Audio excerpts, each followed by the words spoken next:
Yeah, it's business as usual at VidAngel headquarters in Provo, and users can still watch their content however the they want. Yeah, guys, in the movie Field of Dreams, Kevin Costner's character is told that if you build it, they will come. The same goes for PGHS, and because of the help of Geneva Rock, the school's baseball team plays on some of the best facilities in the state. There is a lot of preparation that goes into making a game day successful, not only from the players, but also from the BYU SID staff. Whether it's setting up the press box before the game or coordinating interviews with the media after the game, much of their hard work goes unnoticed. Well, it is the last regular season game at South Field, but the NCAA tournament is coming up around the corner. As you can see behind me, we've been there in the past, we've had success.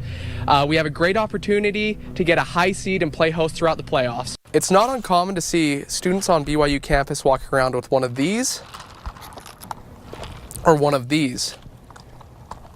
But either way, fans of both of these stores love their drinks and are absolute diehards when it comes to the brands. Football fans are familiar with helmets, shoulder pads, and mouth guards, but one of the most important pieces of equipment goes on below the belt. When tragedy brought Kevin Shipley and Jesse Fox together, it forever changed both of their lives. This is part one of An Unbreakable Bond. Linehan may not be the star of the football team, but he's a favorite among Cougar fans, and he's spreading the message that punters are people too. It comes from the Cougar Club, and without them, fans wouldn't really have much to cheer for. They fund everything from meal plans to the uniform the players wear on the field.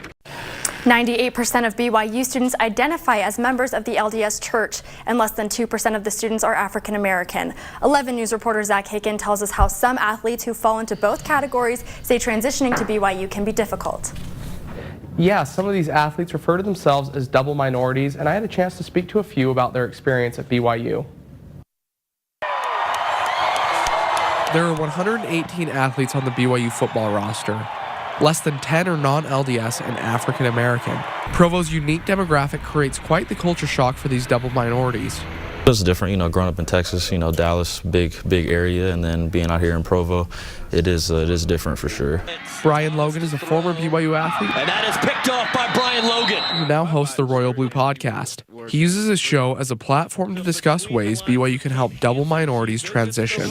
Listen to what their challenges are, their issues, their concerns, and then just simply create a solution around it. Even though non-LDS athletes don't share all the same standards, they still strive to be the best people they can. I'm a Christian. I have a strong Christian background. I've been in church my whole life. And he's seen the benefits of what happens by living these standards. Being able to develop, us as young men to where we can go back out into the world and make the impact.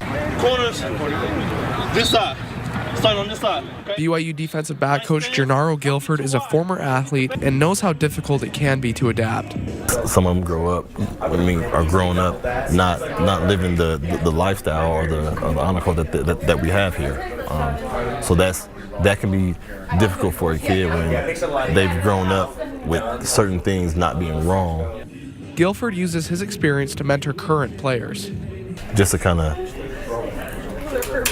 inform them that there is light at the end of the tunnel, and they can look at somebody who's been down that same road. And I can show you where I came from. I can show you where I lived and show you that I did graduate from here. He knows the BYU experience is one that can shape these young men for the rest of their lives. It's shaped me tremendously.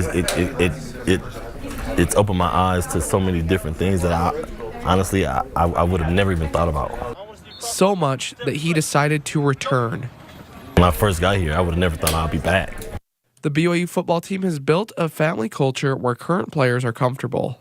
We all, lean on each other for help, and everybody, loves everybody. We all want to help each other out, and that's just the way it is, and that's the way it's continued to be. And for those who might worry about struggling in Provo, Guilford says it's a place where athletes can succeed. If you want a great education and play great football and be surrounded by great people, that's my selling point,